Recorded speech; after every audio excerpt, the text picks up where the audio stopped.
যেটাই তো একটা বিরোধী রাজনৈতিক দলের কাজ। আমরা কি এই তৃণমূলের মতো ওই হোটেল আর রিসর্টের রাজনীতি করে বেড়াচ্ছি নাকি?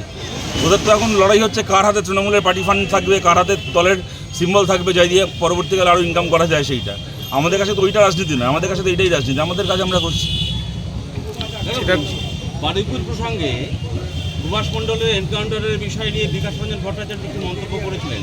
সেই মন্তব্যের পরে বিজেপির রাজ্য সভাপতি শ্রমিক ভট্টাচার্য বললেন, বিকাশ রঞ্জন যত কম কথা বলবেন ততই দলের ভালো এবং বিকাশ রঞ্জন ভট্টাচার্যের ভালো। কি বলবেন, হুমকি দিতে চাইলেন?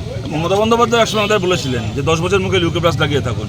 তবে এখন এমন হলো যে মমতা বন্দ্যোপাধ্যায়ের পার্টিটা মমতা বন্দ্যোপাধ্যায়কে ফেলে রেখে কোথায় উঠে চলে গেল কেউ খবর রাখে না। বিজেপি তো চাইবেই যে আমরা আমাদের মুখ বন্ধ রাখি, কিন্তু বিজেপি আমাদের মুখ বন্ধ রাখতে চায় বলেই তো আমরা আরও বেশি করে কথা বলবো। শঙ্কুদেব পণ্ডা বিজেপির নেতা, তিনি বলছেন কমিউনিস্ট পার্টিকে ব্যান করা উচিত পশ্চিমবঙ্গ থেকে, ভারতবর্ষ থেকে। বিজেপি ইউটিউব চ্যানেল থেকে শঙ্কুদেব পণ্ডা এখনও নিজের নারদায় পয়সা খাওয়ার ভিডিওটা ব্যান করাতে পারলো না, আবার কমিউনিস্ট পার্টিকে ব্যান করবে। ওকে আগে বলুন, ও এখন বিজেপির বড় নেতা হয়েছে, বিজেপি তোকে প্রার্থী করছে না। লোকসভায় শুনলাম ডায়মন্ড হারবারে প্রার্থী হওয়ার জন্য খুব লাফালো, হতে পারলো না। বিধানসভায় শুনলাম চণ্ডীপুরে প্রার্থী হওয়ার জন্য খুব লাফালো। বিধানসভা ভোটের 6 মাস আগে থেকে চণ্ডীপুরে ঘুরে ঘুরে ক্লাবগুলোতে ক্যারাম বোর্ড দেওয়া, একে ওকে এর পেছনে তার টাকার তো অভাব নেই, চুরির টাকার, একে ওকে চুরির টাকা বিলি করা, অনেক কিছু করলো, করে প্রার্থী হতে পারলো না। তো বিজেপিতে থেকে তো আর কিছু হচ্ছে না। অন্ততপক্ষে এখন অবধি আপনারা ইউটিউবে গেলে, পশ্চিমবঙ্গ বিজেপি ইউটিউব চ্যানেলে গেলে শঙ্কুদেব পণ্ডা নারদায় পয়সা খাওয়ার ভিডিও দেখবেন। শঙ্কুদেব পণ্ডাকে বলুন বড় বড় বিষয়ে চাপ না নিতে, কমিউনিস্ট পার্টি ব্যান হবে কি না হবে বড়দের ব্যাপার, বড়দের ওপর ছেড়ে দিতে। আপাতত ও নিজের পয়সা খাওয়ার ভিডিওটা নিজের পার্টির ইউটিউব চ্যানেল থেকে ব্যান করা।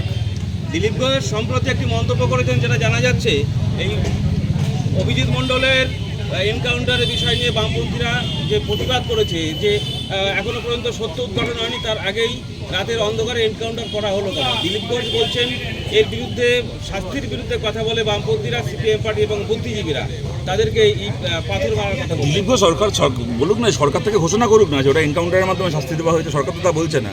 পুলিশ তো বলছে নাকি পালাতে গেছিল, পুলিশকে গুলি করছিল, তাই তাকে নিউট্রালাইজ করা হয়েছে। ওরা যদি এক বাপের ব্যাটা হয়ে থাকে দাঁড়িয়ে বলুক না যে হ্যাঁ আমরা এনকাউন্টার করেছি।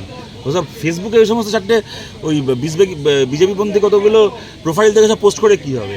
সরকারের পক্ষ থেকে শুভেন্দু অধিকারী পুলিশমন্ত্রী, উনি তো মুখ্যমন্ত্রীর পাশাপাশি পুলিশমন্ত্রী, উনি ঘোষণা করুন যে আমরা এনকাউন্টার করছি।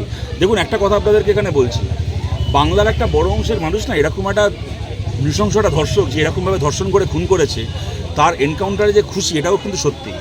এবং এটা আমাদেরকে বুঝতে হবে যে 15 বছর ধরে এই তৃণমূল সরকারের আমলে বাংলায় ধর্ষকদেরকে আমরা এত রকমভাবে রক্ষা পেয়ে যেতে দেখেছি যে এই কামদুনির ক্ষেত্রে কি হলো, পুলিশ এমন তদন্ত করলো যে কতগুলো ধর্ষক কোর্ট থেকে ছাড় পেয়ে গেল।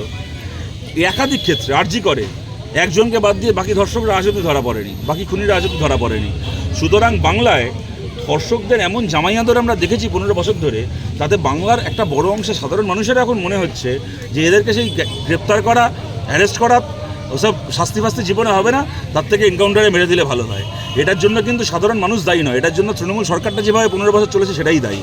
কিন্তু সেইটাকে ব্যবহার করে যদি বিজেপি এখন টার্গেট করার বদলে রাজনৈতিক বিরোধীদেরকে এখন গালাগাল দেওয়ার রাজনীতি করে, তাহলে বলতে হবে যে বিজেপির সরকার থেকে আগে করুক, তারা অফিসিয়ালি দায়িত্ব নিয়ে ঘোষণা করুক যেটা, তারপরে পরের কথা পরে হবে।